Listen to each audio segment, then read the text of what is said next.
वो करना, तो हमारा आपस में ऐसे ही चलता रहता था। ऐसे करते करते 6 महीने हो गए। अब अगर हम इसमें बिजनेस करने आते तो हम कितने रुपए पे आते हैं, क्योंकि मैं तो ऑलरेडी बिजनेस कर रही थी, मुझे तो अच्छा खासा इनकम आ रहा था, मेरा तो अपना ही बिजनेस था। लेकिन इसके अंदर जब हमें पता चला कि जब फर्स्ट टाइम हमने प्रोडक्ट लिया कि आप इसमें अपना कार्ड बनवाओगे तो आपको ये प्रोडक्ट सस्ते पड़ेंगे और नेक्स्ट टाइम कंपनी से भी आपको कुछ मिलेगा। लेडीज़ को सस्ता और कुछ मिलना अच्छा लगता है ना, कि हमें कुछ अच्छा लगता है। तो इत्तेफाक है, हमने अपना कार्ड बनवा लिया, हमें डिस्काउंट पे प्रोडक्ट मिल गया। अब पहला चेक कितने का था तो सोच सकता है, कोई अगर बिजनेस करने निकला है तो कोई सोच सकता है कितने रुपए का था, मात्र 42 रुपये। क्या मैं 42 रुपये के लिए काम करने निकली थी? लेकिन मेरे लिए वो 42 रुपये 42 लाख से भी ज़्यादा था। इसका कारण क्या था? अभी तक मेरा सारा पैसा डॉक्टर लेके जा रहा था और मुझे कोई रिजल्ट नहीं आ रहा था, और मैं गड्ढे में जा रही थी, रात को उठ के ये नब देखते थे है या निकल गई, डेली का काम था। कई बार इतना इन्हें नबज देखना है या गई, ये स्थिति में थी। वहाँ से मैं निकली। अब अगले महीने जो मैंने प्रोडक्ट लेना था वो मेरे को 42 रुपये कम देना। मुझे बड़ी खुशी हुई कि अब मैं जो प्रोडक्ट लूँगी उसमें मुझे 42 रुपये कम देने पड़ेंगे। नेक्स्ट मंथ जब हमने प्रोडक्ट लिया, लोगों को बताया, तो मेरा दूसरे मंथ का चेक था 150 रुपये। अब मुझे खुशी और ज़्यादा हुई कि अब मेरे प्रोडक्ट में मुझे 150 रुपये कम देने पड़ेंगे।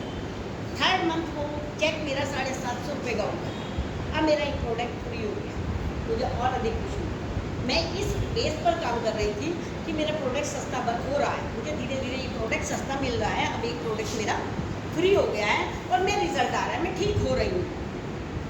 लेकिन ये अभी बिजनेस में नहीं थे, इनका मकसद था केवल मुझे ठीक करना। तो ये हमेशा मुझे थोड़ा टोकते थे कि ज़्यादा मत पढ़ो चक्कर में, तुम्हारा इशू टैल होगा ना, बंद कर देंगे, तुम्हें दिक्कत होगी। मैंने जो होगा देखा जाए।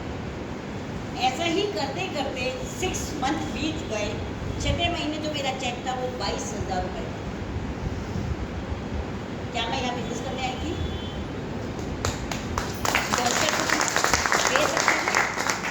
डॉक्टरों ने जो पैसा लिया था कभी किसी का वापस किया? कभी बीमारी भी ठीक हुई और पैसा भी घर में आया और ऐसा देखा? यहाँ बीमारी भी ठीक हो गई और 22,000 रुपये का चेक आ गया। पहले डाकिया चेक लेके आता था, ये नेट सिस्टम नहीं था। तो जब डाकिया चेक लेके आता है तो इन्होंने मुझे ऑफिस में बुलाया, बोले तूने क्या करा? मैंने क्यों, क्या हो गया? 22,000 रुपये का था। 24 साल पहले 22,000 रुपये मायने रखते थे। तो मैंने कहा आप ही तो मना करते थे, मैंने तो केवल लोगों को बताया। अब इनके दिमाग की घंटी बजी कि बिना काम करे केवल बताने से 22,000 रुपये आ सकते हैं, तो इसका बिजनेस क्या है? अब हमें इसका बिजनेस देखना चाहिए। तब हमने इसके बिजनेस को इन्होंने ही समझा। मैं आज भी बिजनेस के बारे में जानती हूँ, लेकिन मैं बहुत अधिक बिजनेस पे मेरा फोकस नहीं है, वो नहीं है, क्योंकि वो पार्ट हमने नहीं सोच दिया है। जेंट्स बिजनेस करते हैं ना, लेडीज़ को तो यूज़ करना है। तो हमने इन्होंने सारा समझा, बिजनेस प्लान को समझा कि अगर हम इस तरीके से इसमें काम करें तो बहुत अच्छे से काम हो सकता है। तो हर महिला स्टार्टिंग में कहाँ जाएगी, किसको बताएगी? अपने मायके में बताएगी ना, क्योंकि उसे प्यार मायके से होता है। तो हमने भी यही किया। मैंने अपने मायके में आके बताया, मेरी भाभी को माइग्रेन था, मेरी मदर का हार्ट, किडनी, लीवर सब खराब हो चुका था। तो मेरी मदर भी मेरी ही तरीके से, मैंने डिएक्शन से उन्हें ठीक किया। 8 साल जिंदा रह के चलते हाथों पैरों दुनिया से गई, बिल्कुल स्वस्थ गई, कोई उनको दिक्कत नहीं थी, और कोई नेचुरल डेथ से बोलिए तो वहाँ बताया। ऐसे मेरा हरियाणा में बिजनेस बढ़ा, हरियाणा से पंजाब, अब बंसल जी मुझे मिले, बहुत सारे इस तरीके से। इसीलिए इनकी दीदी हूँ मैं भी अम्बाला की हूँ, बेटी हूँ। तो हमारा बिजनेस